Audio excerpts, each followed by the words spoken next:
Good evening.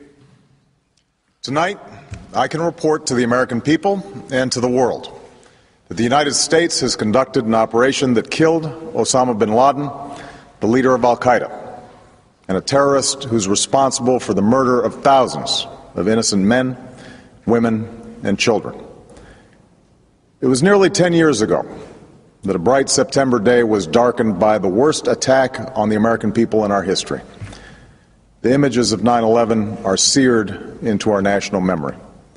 Hijacked planes cutting through a cloudless September sky, the Twin Towers collapsing to the ground, black smoke billowing up from the Pentagon, the wreckage of Flight 93 in Shanksville, Pennsylvania, where the actions of heroic citizens saved even more heartbreak and destruction. And yet we know that the worst images are those that were unseen to the world. The empty seat at the dinner table, children who were forced to grow up without their mother or their father, parents who would never know the feeling of their child's embrace, nearly 3,000 citizens taken from us, leaving a gaping hole in our hearts. On September 11th, 2001, in our time of grief, the American people came together. We offered our neighbors a hand, and we offered the wounded our blood. We reaffirmed our ties to each other and our love of community and country. On that day, no matter where we came from, what God we prayed to, or what race or ethnicity we were united as one American family. We were also united in our resolve to protect our nation and to bring those who committed this vicious attack to justice. We quickly learned that the 9/11 attacks were carried out by al-Qaeda, an organization headed by Osama bin Laden, which had openly declared war on the United States and was committed to killing innocents in our country and around the globe. And so we went to war against al-Qaeda to protect our citizens, our friends, and our allies. Over the last 10 years, thanks to the tireless and heroic work of our military and our counterterrorism professionals, we've made great strides in that effort. We've disrupted terrorist attacks and strengthened our homeland defense. In Afghanistan, we removed the Taliban government, which had given bin Laden and al-Qaeda safe haven and support. And around the globe, we worked with our friends and allies to capture or kill scores of al-Qaeda terrorists, including several who were a part of the 9/11 plot. Yet Osama bin Laden avoided capture and escaped across the Afghan border into Pakistan. Meanwhile, al-Qaeda continued to operate from along that border and operate through its affiliates across the world. And so shortly after taking office, I directed Leon Panetta, the director of the CIA, to make the killing or capture of bin Laden the top priority of our war against al-Qaeda, even as we continued our broader efforts to disrupt, dismantle, and defeat his network. Then, last August, after years of painstaking work by our intelligence community, I was briefed on a possible lead to bin Laden. It was far from certain, and it took many months to run this thread to ground. I met repeatedly with my national security team as we developed more information about the possibility that we had located bin Laden hiding within a compound deep inside Pakistan. And finally, last week, I determined that we had enough intelligence to take action and authorized an operation to get Osama bin Laden and bring him to justice. Today, at my direction, the United States launched a targeted operation against that compound in Abbottabad, Pakistan. A small team of Americans carried out the operation with extraordinary courage and capability. No Americans were harmed.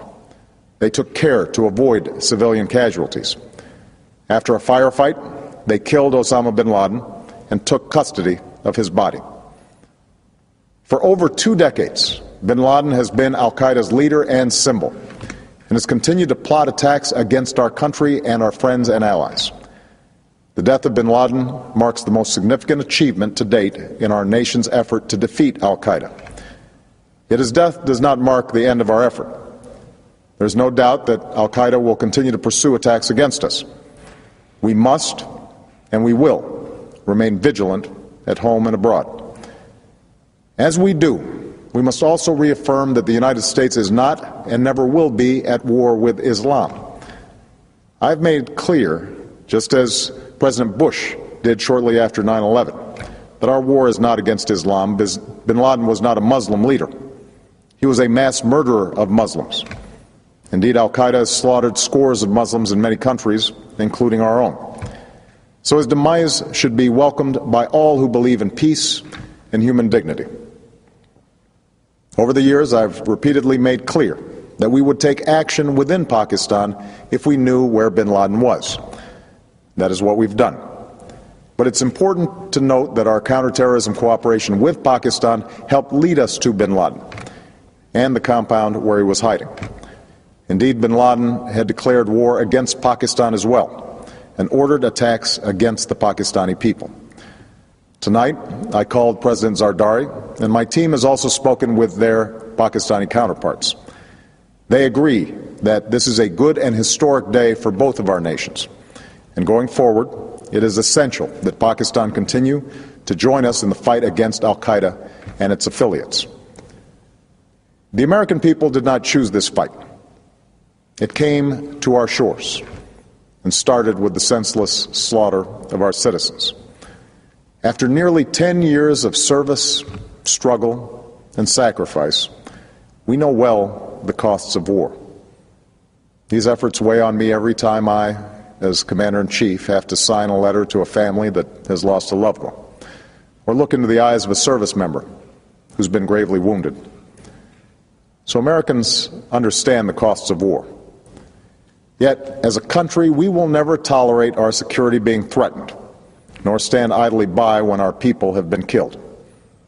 We will be relentless in defense of our citizens and our friends and allies. We will be true to the values that make us who we are.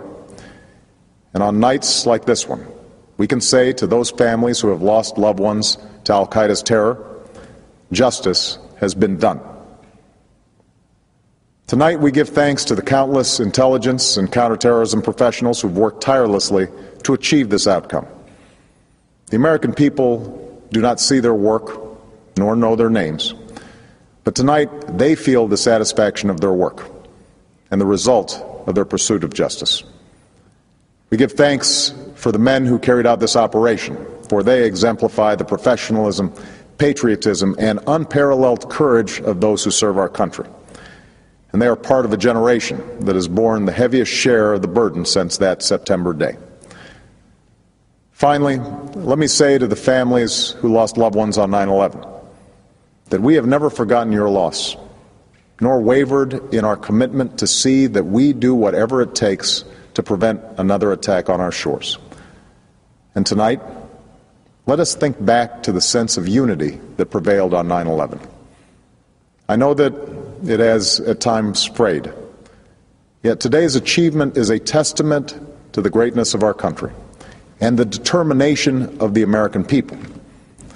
The cause of securing our country is not complete, but tonight we are once again reminded that America can do whatever we set our mind to.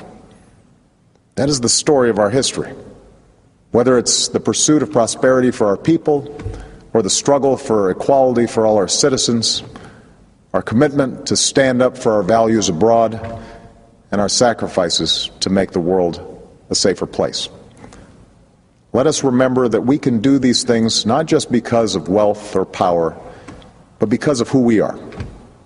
One nation, under God, indivisible, with liberty and justice for all. Thank you. May God bless you. And may God bless the United States of America.